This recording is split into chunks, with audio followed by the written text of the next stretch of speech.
A lenda do Eldorado, envolta em mistérios e fascínio, inspirou séculos de buscas incansáveis por uma riqueza que muitos acreditavam ser real. Um cavaleiro, outrora destemido e cheio de esperança, cavalgava dia e noite entoando cancões enquanto perseguia um sonho dourado. Com o tempo, porém, a idade e a desilusão tomaram conta de seu coracal, pois percebeu que jamais encontraria o que buscava. Esse trecho poético, inspirado na obra de Edgar Allan Poe, reflete a obsessão que levou inúmeros exploradores europeus a arriscar tudo em expedições pelo continente sul-americano, desde o início do século XVI. O resultado: centenas de vidas perdidas em nome de uma promessa que, na verdade, nasceu de um ritual indígena. A origem da lenda remonta aos muiscas, povo que habitava a região onde hoje fica Bogotá, na Colômbia. Eles falavam a língua xitia, comum em partes da América Central, e eram conhecidos por suas tradições únicas. A história do Eldorado surgiu de uma cerimônia de corocal de seus líderes, mas, ao passar de boca em boca entre colonizadores e tribos vizinhas, foi se transformando. O que começou como um ritual específico ganhou contornos fantásticos, até se tornar a ideia de uma cidade inteira feita de ouro, um reino de riqueza inimaginável. Mesmo hoje, muitos ainda imaginam o Eldorado como um lugar físico, quando, na realidade, ele nunca passou de um símbolo. O fascínio pela lenda persiste, alimentado por livros, filmes, músicas e jogos. Mas por trás dessa narrativa há perguntas que intrigam historiadores e curiosos. Por que os indígenas compartilharam essa história com os europeus? Como uma busca tal infrutífera durou mais de 200 anos, apesar dos fracassos repetidos? Nos próximos tópicos, exploraremos 31 mistérios e curiosidades que cercam o Eldorado, desvendando seus segredos e contradições. Antes de mergulharmos nesse universo, vale lembrar que o Eldorado não era uma cidade, mas sim um título. O termo se referia ao líder dos muiscas, povo que migrou para as regiões de Cundinamarca e Boyacá, na Colômbia. Esse chefe, chamado de Zipa, era uma figura real e sua tribo deixou descendentes que ainda vivem na região. Um dos primeiros registros detalhados sobre o ritual vem de Juan Rodrigues Freire, que descreveu em sua obra El Carnero como os muiscas celebravam a ascensão de um novo governante. Segundo ele, o futuro líder era coberto de pó de ouro e participava de uma cerimônia sagrada. Freire teve contato direto com o líder muisca e se tornou um profundo conhecedor de sua cultura.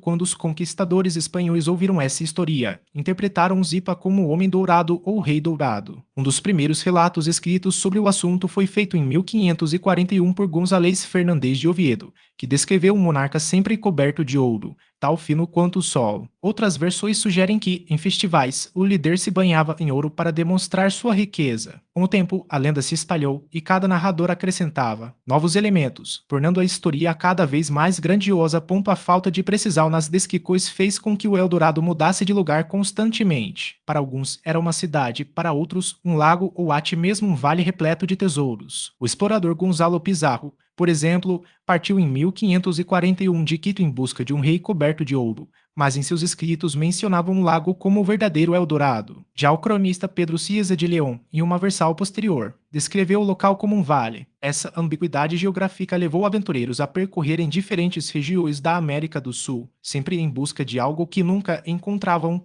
A ideia de uma cidade perdida feita inteiramente de ouro surgiu da frustração dos europeus. Durante mais de um século, eles exploraram um novo mundo em busca de riquezas, mas quando não encontraram nada nas terras dos muiscas, começaram a imaginar algo ainda maior. A lenda se transformou em um reino onde tudo, templos, casas, ruas, seria feito de ouro e seus habitantes viveriam em perfeita harmonia. Essa visão atraiu espanhóis, alemães e ingleses, que organizaram expedições cada vez mais ousadas, mas nenhuma delas teve sucesso. A origem do mito está ligada a um ritual muisca de corocal. Quando um novo líder assumia o poder, ele passava por uma série de cerimônias, sendo a mais importante realizada na Laguna de Guatavita. Nesse ritual, o futuro Zipa era despido e coberto com pó de ouro. Em seguida, era colocado em uma balsa ricamente decorada, carregada de ouro e esmeraldas. 4 acompanhantes, usando adornos de ouro, o levavam ao centro do lago, enquanto outros indígenas, nas margens, entoavam canticos e tocavam instrumentos. Ao chegar ao meio da lagoa, o Zipa mergulhava, lavando o ouro de seu corpo. Enquanto isso, os acompanhantes jogavam oferendas, ouro, esmeraldas e outros tesouros, na água, seguidos pelos demais presentes. O objetivo era agradar aos deuses que habitavam o lago, garantindo proteção para o novo reinado. Alguns relatos sugerem que as joias eram lançadas para acalmar a ira de uma divindade das profundezas. A Laguna de Guatavita, sagrada para os muiscas e considerada o berço da lenda do Eldorado, embora detalhes do ritual variem conforme as fontes históricas Água da Lagoa. O ritual dos muiscas chegou ao fim no final do século XV, segundo os registros históricos. Antes mesmo da chegada dos europeus ao território que hoje corresponde à Colômbia, a prática já havia sido interrompida. A razão apontada e a conquista do povo muisca por outra tribo, o que fez com que os espanhóis não testemunhassem mais o lendário Homem Dourado ou Zipa coberto de ouro. A lenda do Eldorado, na verdade, nasceu de uma narrativa ainda mais antiga, a história do chefe que se cobria de ouro e oferecia metais e pedras preciosas aos deuses tem raízes profundas e ajuda a explicar por que os muiscas viam as lagoas como moradas divinas. Segundo uma das versões, havia um Zipa em Guatavita que negligenciava as suas obrigações, preferindo banquetes e relações com amantes. Sua esposa, cansada da indiferença, envolveu-se com um guerreiro até que o Zipa descobriu a traição. Como punical, torturou o amante e, em um ato de crueldade extrema, arrancou-lhe o coracal e o serviu à esposa em um banquete, sem que ela soubesse. Ao descobrir a verdade, a princesa, tomada pelo horror, fugiu com a filha nos braços até chegar ao alto de uma montanha que cercava uma lagoa. Em uma versão, ela se lancou do penhasco, afundando nas águas profundas. Em outra, caminhou até desaparecer completamente na lagoa. Quando Zipa ordenou que encontrassem sua esposa e filha, soube que ambas estavam sob a proteção de uma serpente gigante, um ser mítico com o qual sua esposa agora estaria casada. Para ver a filha, porém, o Zipa foi informado de que só poderia fazê-lo se oferecesse ouro e esmeraldas à lagoa. A lenda ainda diz que, a cada lua cheia, a princesa emerge para lembrar ao povo que as oferendas garantiriam prosperidade e paz. Para os muiscas, o ouro tinha um significado cosmológico profundo. Como outras civilizações que valorizavam o metal e os dons da natureza, eles enxergavam no ouro qualidades que iam além de seu valor material ou de prestígio. Sua cosmologia atribui ao metal, especialmente a tumbaga, uma liga de ouro, prata e cobre, um poder espiritual. Quando ofertado aos deuses, acreditava-se que traria equilíbrio e harmonia. O brilho do ouro era associado ao sol, representando a presença de Sui, a divindade solar, e sua incorruptibilidade simbolizava a pureza e eternidade. Henrique Gonzalez, descendente dos muiscas, reforça essa visão. Para-nos, o ouro nunca foi riqueza, sempre foi uma oferenda, um meio de honrar os deuses e a natureza. Essa perspectiva contrasta radicalmente com a dos europeus, que viam no metal apenas um símbolo de poder e acumulação. Ao contrário do que muitos imaginam, o ouro não era exclusividade da nobreza entre os muiscas. Mesmo os estratos mais baixos da sociedade tinham acesso ao metal, algo que surpreenderia qualquer explorador europeu do século XVI. Quando os espanhóis chegaram, ficaram maravilhados com a quantidade de ouro que os indígenas manipulavam, mas logo perceberam que não encontrariam as montanhas de tesouros que esperavam. Para os muiscas, o valor do ouro estava em seu uso ritualístico e artístico, não em sua acumulação. Com o ouro, os muiscas criaram verdadeiras obras-primas. Para seus artesãos, o metal era um material sagrado, manipulado com maestria por meio de técnicas como a da cera perdida. O resultado eram pecas impressionantes, como a balsa muisca, encontrada em 1969 e hoje parte da coleção de ourivesaria do Museu do Ouro em Bogotá. A peca, descoberta em Pasca, foi enviada à Dinamarca para análise e estima-se que tenha sido criada entre os séculos XX e XVI. Ela retrata uma cena ritualística, possivelmente relacionada à cerimônia do Zipa na Laguna de Guatavita. Antes de assumir o trono, os futuros líderes muiscas passaram por um rigoroso período de preparação. De acordo com a tradição, o jovem escolhido para ser Zipa ou Zaque líderes supremos devia cumprir um tempo de abstinência que algumas fontes sugerem durar até 9 anos. Durante esse período, ele permanecia isolado em uma caverna, alimentando-se apenas de plantas e raízes. O objetivo era purificar corpo e mente para a responsabilidade que o aguardava. O futuro governante só podia sair à noite para receber conselhos dos anciãos da tribo, ensinamentos que o preparariam para liderar. Ao final do retiro, ele enfrentava uma última prova. Durante 4 noites, 4 das mais belas jovens da região dançavam ao seu redor em uma choca cerimonial, tentando seduzi-lo. Se o candidato tocasse em alguma delas, seria condenado à morte. Apenas aqueles que resistissem à tentação estavam aptos a governar. A escolha da esposa do Zipa também seguia regras rígidas. Como os líderes tinham grande poder, acreditava-se que, sem uma companheira adequada, poderiam se tornar tiranos. Por isso, entre as jovens da região, era selecionada uma futura esposa, que também passava por um período de reclusão em uma caverna para se preparar para o casamento e suas responsabilidades. Há quem acredite que os indígenas tenham usado a lenda do Eldorado como estratégia para afastar os invasores. Segundo algumas versões, os nativos teriam exagerado os relatos sobre o Homem Dourado e as riquezas escondidas, na esperança de que os europeus desperdiçassem tempo e recursos em uma busca infrutífera. Assim, enquanto os conquistadores se perdiam em expedições pelo interior do continente, os povos originários ganhavam tempo para se reorganizar ou escapar. A obsessão pelo Eldorado levou os europeus a empreenderem expedições arriscadas pelo altiplano e além. Em 1531, os espanhóis começaram a ouvir os rumores e iniciaram suas buscas. Gonzalo Pizarro, partindo de Quito, cruzou os Andes em uma jornada extenuante. Francisco de Orellana desceu o rio Napo e chegou ao Amazonas, enquanto Gonzalo Jimenez de Quesada avancou pelo leste a partir do atual território venezuelano. Sir Walter Raleigh, explorador inglês, vasculhou as terras baixas do Orinoco em busca de Manoa, a suposta cidade de ouro. Até mesmo o português Pedro Coelho de Souza organizou uma expedição a partir de Pernambuco em 1637. No entanto,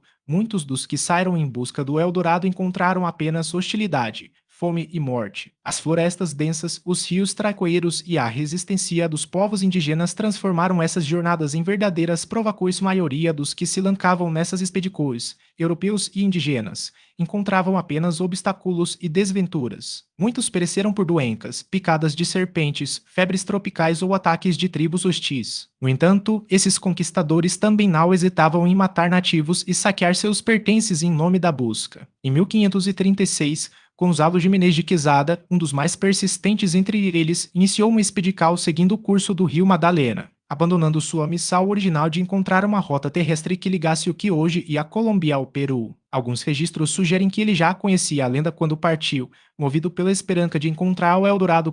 Em 1537, os homens de Quesada tiveram um encontro decisivo com os muístas, povo que habitava o altiplano cundiboyacense. Essa civilização, que havia florescido entre os séculos 7 e 16, estava organizada em uma confederação de cacicados sem um governo centralizado. O que mais impressionou Quesada foi a habilidade artesanal dos muiscas. Seus adornos de ouro não eram apenas objetos de beleza, mas também símbolos de conexão com o divino. Muitas fontes afirmam que, naquele momento, o conquistador espanhol acreditou ter encontrado o verdadeiro Eldorado. Porém, a realidade estava longe do que a lenda prometia. O ouro existia, mas não nas proporções imaginadas. Apesar da decepção inicial, Quesada não desistiu. Anos mais tarde, em 1568, partiu de Santa Fe de Bogota, cidade que ele mesmo havia fundado, à frente de uma expedição ainda maior: 400 espanhóis, 1.500 indígenas, 8 sacerdotes e 1.100 cavalos. Os números variam conforme as fontes, mas o resultado foi o mesmo. 3 anos depois, Quesada retornou derrotado, sem o tesouro que buscava. A jornada custou a vida de centenas de homens e deixou a expedição reduzida a apenas 64 espanhóis, 4 nativos, 2 sacerdotes e 18 cavalos. O mito do Eldorado também foi a razão pela qual Sebastião de Belalcázar traiu Francisco Pizarro, movido pela versão da lenda que falava de um rei coberto de ouro em seu funeral. Belalcázar abandonou suas obrigações com Pizarro e partiu em 1539 pelo vale do rio Cauca em busca do tesouro. Seu plano era simples: encontrar o Eldorado, tomar o ouro e retornar à Espanha sem prestar contas a ninguém. Porém, outro conquistador já havia chegado antes, o próprio Gonzalo Jimenez de Quesada. A disputa pelos direitos sobre as terras levou a um conflito entre 3 homens: Quesada, Belalcázar e o alemão Nicolaus Federmann. A obsessão pelo ouro levou os espanhóis a tentativas extremas. Em 1545, Hernán Pérez de Quesada, irmão de Gonzalo, e outros conquistadores chegaram à Lagoa de Guatavita, perto do atual território de Bogota. Ao encontrarem ouro nas margens, acreditaram que o tesouro estaria submerso. Durante 3 meses, organizaram uma corrente humana para esvaziar a lagoa com baldes, mas não conseguiram drená-la por completo. Em 1580, o empresário Antônio de Sepúlveda tentou novamente, mas um deslizamento de terra e uma revolta dos indígenas forçaram os espanhóis a desistir. Estima-se que o ouro perdido na Lagoa Valéria hoje é cerca de 300 milhões de dólares. Após esses fracassos, a ideia de um simples tesouro deu lugar à crença em uma cidade inteira feita de ouro, um reino oculto nas profundezas da América do Sul. A busca pelo Eldorado ultrapassou as fronteiras da atual Colômbia. Com as expedições no altiplano fracassando, os exploradores voltaram seus olhos para outras regiões, a Venezuela, a Guiana e a Átio Norte do Brasil. Uma das mais trágicas foi liderada por Pedro de Ursúa, enviado pelo vice-rei Andrés Hurtado de Mendoza para encontrar o lendário reno. Ursúa reuniu 400 homens experientes, mas não avaliou sua lealdade. 4 meses depois, a expedição já estava tomada pela desordem. Na noite de 1º de janeiro de 1561, o soldado Lope de Aguirre liderou uma rebelião e assassinou Ursúa a punhaladas. Aguirre, um dos personagens mais brutais dessa saga, tornou-se sinônimo de loucura e violência. Autoproclamado ira de Deus, ele desafiou a coroa espanhola e, em sua busca pelo Eldorado, não poupou nem aliados. Segundo relatos, chegou a matar a própria filha para evitar que ela fosse capturada. Seu fim foi tão cruel quanto seus atos. Foi assassinado pelos espanhóis, teve o corpo esquartejado e seus restos foram devorados por cães. A obsessão pelo Eldorado também arruinou famílias. Hernán Pérez de Quesada, irmão de Gonzalo, financiou uma expedição em 1577 com a esperança de encontrar o mítico reino 300 homens, todos vindos do reino de Castela, além de 1.500 indígenas que serviam como guias e carregadores. A expedição contava ainda com 300 cavalos e, como provisão, 800 porcos. Porém, após 2 anos de marcha extenuante, o Eldorado continuava tão distante quanto no primeiro dia. A fome, as doenças e as disputas internas dizimaram a maior parte do grupo, especialmente os nativos, dos quais apenas 4 sobreviveram para contar a história. Aquela foi uma das expedições mais desastrosas e custosas da época, e seus sobreviventes mal conseguiram recuperar parte do que haviam investido. A 24ª tentativa de encontrar o Eldorado ficou marcada por Francisco de Orellana, que deu nome ao maior rio do mundo. Orellana fazia parte do grupo de Pizarro, mas decidiu liderar uma expedição paralela em busca do desconhecido. Foi assim que, navegando pelo imenso curso d'água que hoje conhecemos como Amazonas, sua tripulação se viu cercada pela selva profunda. Em 24 de junho de 1542, foram atacados por um grupo de guerreiras indígenas, cujas habilidades em combate lembravam as lendárias amazonas da mitologia grega. O confronto inspirou Orellana a batizar o rio com o nome que carrega até hoje, transformando uma busca por ouro em um legado geográfico. A 25ª expedição coube a Antônio de Berril, que organizou 3 jornadas igualmente desastrosas. Berril, casado com uma sobrinha dos conquistadores Quesada, também se deixou consumir pela obsessão. Apesar dos fracassos, suas viagens permitiram mapear parte do escudo bianense, ajudando a disseminar a lenda por meio de mapas que misturavam realidade e fantasia. Já Walter Raleigh, na 26ª tentativa, perdeu seu próprio filho em nome do mito. Em sua primeira expedição a Guiana, entre 1595 e 1596, não encontrou o Eldorado, mas viu um crocodilo devorar um de seus homens. Anos depois, em 1617, voltou com seu filho, Walter, para uma segunda investida. Durante um ataque espanhol na ilha de Trinidad, o jovem Raleigh foi atingido por um disparo fatal, deixando o pai devastado. A tragédia não só destruiu sua família, mas também selou seu destino. A 27ª consequência da busca pelo Eldorado foi o suicídio de um homem atormentado pela culpa. Quando Walter Raleigh recebeu a notícia da morte de seu filho, voltou-se contra o mensageiro, Lawrence Keymes, um velho amigo. Keymes implorou por perdão, mas Raleigh o rejeitou. Consumido pela dor e pela vergonha, o amigo se trancou em sua cabine e tirou a própria vida, como registrou o historiador Eric Gilfer, da Universidade Mercer, nos Estados Unidos. A 28ª tragédia foi a execução do próprio Raleigh. Após seu retorno a Londres, o embaixador espanhol, Diego Sarmiento de Acuna, exigiu do rei Jaime a punição do explorador, responsabilizando-o por conflitos com a Espanha. Raleigh foi decapitado em 29 de outubro de 1618, no Old Palace Yard, parte do Palácio de Westminster, encerrando uma vida marcada pela ambição e pelo infortúnio. A loucura despertada pelo Eldorado também gerou inúmeros relatos. Escritores como Gonzalo Fernández de Oviedo, entre 1535 e 1548, registraram em sua História Geral e Natural das Índias versões da lenda. Em 1636, Juan Rodrigues Freire detalhou ainda mais a narrativa em El Carnero, incorporando depoimentos do sobrinho do último líder de Guatavita, que afirmava ter presenciado os rituais de ouro. Esses e outros textos ajudaram a perpetuar o mito, transformando-o em uma das histórias mais duradouras da conquista.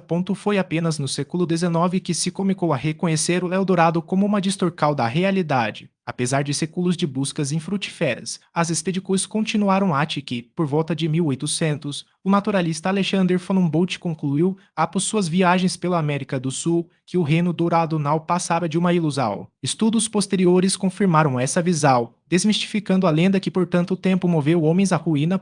Mesmo assim, o mito deixou marcas profundas no continente. Hoje, cidades, rios e regiões em países como Estados Unidos, Canadá, Venezuela, México e Colômbia carregam o nome Eldorado ou suas variações, como Dourado ou Eldorado. A fascinação pelo desconhecido e pela promessa de riqueza continua a atrair arqueólogos, historiadores e aventureiros, provando que, mesmo após séculos, a lenda ainda pulsa na imaginação humana. O Eldorado foi muito mais do que uma simples busca por ouro, foi uma obsessão que moldou destinos, destruiu vidas e reescreveu a história de um continente. Seus mistérios, ainda hoje, desafiam aqueles que se debruçam sobre os relatos do passado, lembrando-nos de como a ambical pode cegar os mais determinados. Afinal, um povo que não conhece sua história está condenado a repetir seus erros.